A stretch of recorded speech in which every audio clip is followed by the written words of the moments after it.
Welcome back for more water sports action on NC Sports Weekly News. America's Cup superstars Spithill and Falcone hop on the SUP and take on the Painkiller Cup in the British Virgin Islands.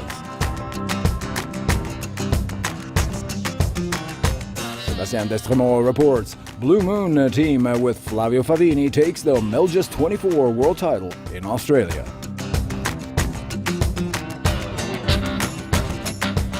From Cape Town, South Africa, 12,000 people look on as Langeree becomes King of the Air 2014. Next stop, Singapore. The Clipper race enters the South China Sea. NC Sports, plunge into the action.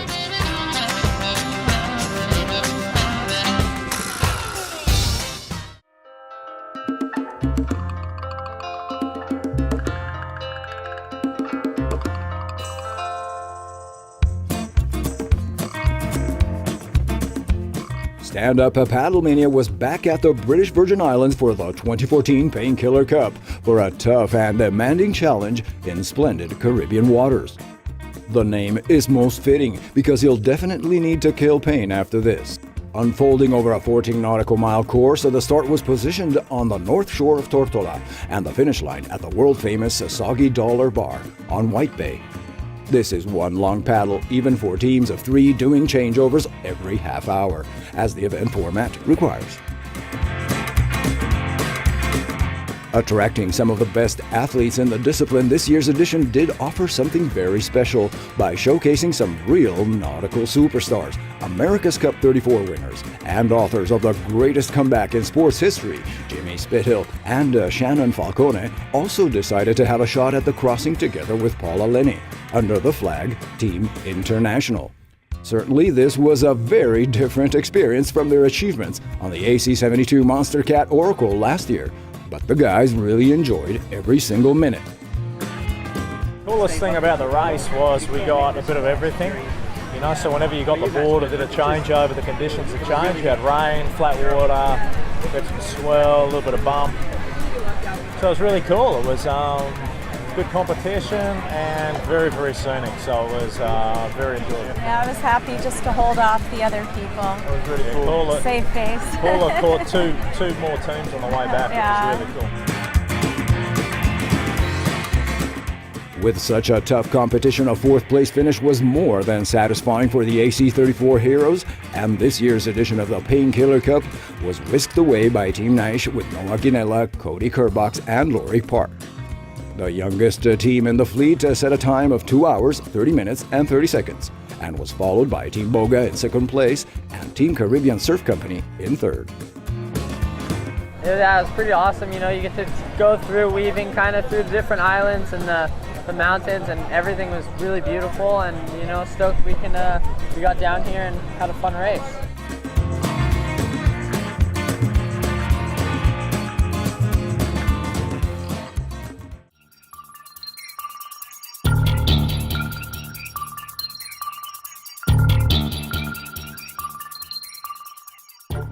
Welcome to the office. From Melbourne, Geelong's Bay offers some interesting weather conditions for a challenging Melges 24 World Championships. The Royal Geelong Yacht Club is one of the largest and most successful yacht clubs in Australia. The warmth of the welcome is great, and the visitors discover some of the emblematic local animals. For the first time in the history of the class, the world title is up for grab in the Southern Hemisphere. Big moment for the class to be first time out of the Northern Hemisphere, and the feeling's really terrific here, so I think it's just a great vibe. And the championships starts in windy conditions, and the US team takes the lead thanks to Chris Larson and Harry Melges. However, the weather changes rapidly, and the Swiss team led by Flavio Favini shows its ambitions. Flavio did fail in his conquest of the world title in San Francisco last October by only 2 points. This time, he crushes the opposition and pockets a second world title 13 years after his first crown. The skipper wins with such a comfortable margin that he doesn't even have to sell the last race.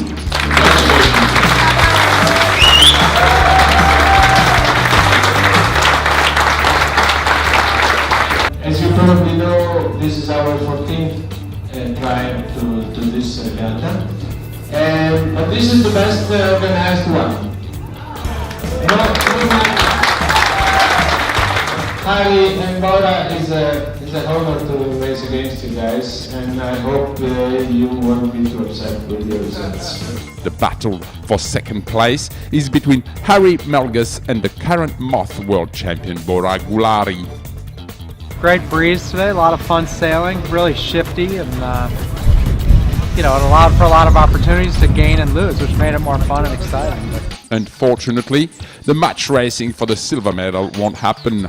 The wind has decided otherwise. Thus, the co-founder of the class, Harry Melges, takes the second place ahead of Bora Gulari third. I was happy with the day. It was great. We were going well, and Jonathan did a really good job with tactics. Despite a remarkable push in the final races, Chris Larsen misses out on a podium finish. Rendezvous next week, same time, same place. Until then, goodbye and fair sailing.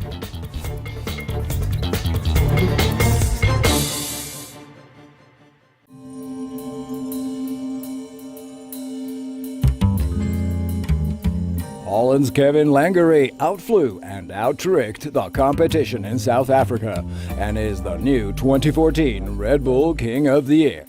For the second year, Big Bay hosted the event, which is an absolute must for 24 of the world's best kiteboarders from 9 countries that descended on Cape Town. Conditions were just perfect, with a near gale southeasterly and a 1-meter swell for takeoff.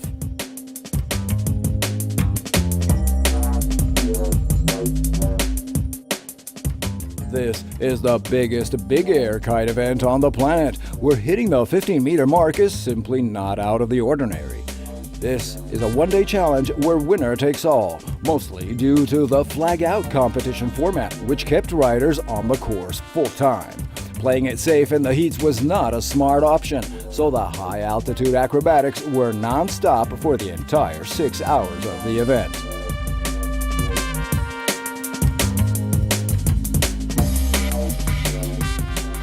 And today was just everything came together. The conditions were perfect, the waves, the wind, and I was feeling great because I've been training quite a bunch here on Big Bay.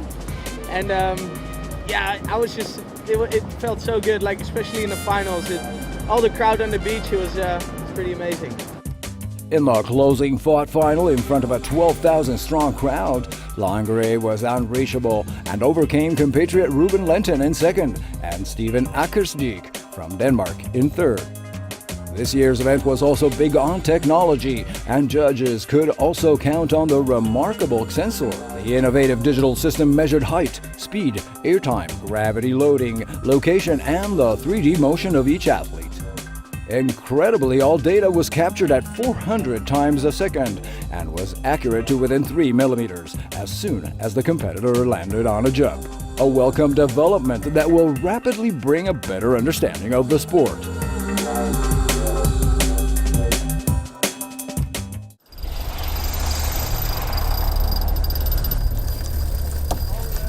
Following its holiday ocean escapade at the last Sydney Hobart, the fleet of the Clipper Round the World Yacht Race is now back on the water tackling Leg 8 and the 4,500 nautical mile stretch across the South China Sea from Brisbane to Singapore.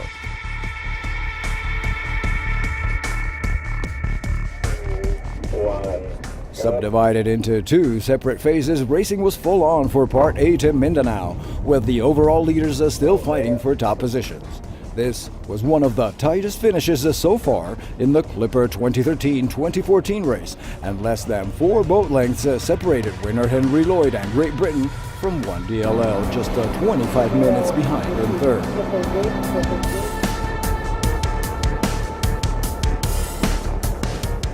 As forecasted, this ongoing Phase B of Race 8 was hampered by lack of wind, so race organizers were forced to a quick solution. Expected in Sentosa Cove, Singapore on Valentine's Day, the fleet is now using the engines. and this last part has ultimately been abandoned. A necessary step to keep up with a tight round-the-world calendar. Also see the event stopping in Qingdao by March and in San Francisco by April, following the legendary Pacific Ocean crossing.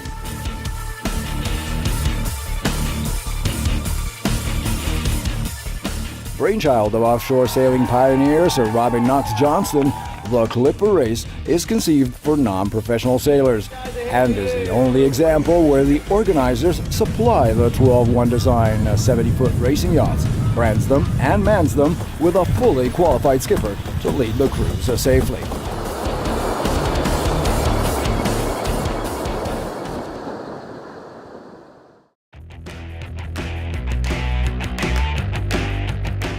It's not over. For all you SUP fans out there, don't miss this week's NC Sports Buzz with the full highlights and the interviews from the 2014 Painkiller Cup in the British Virgin Islands.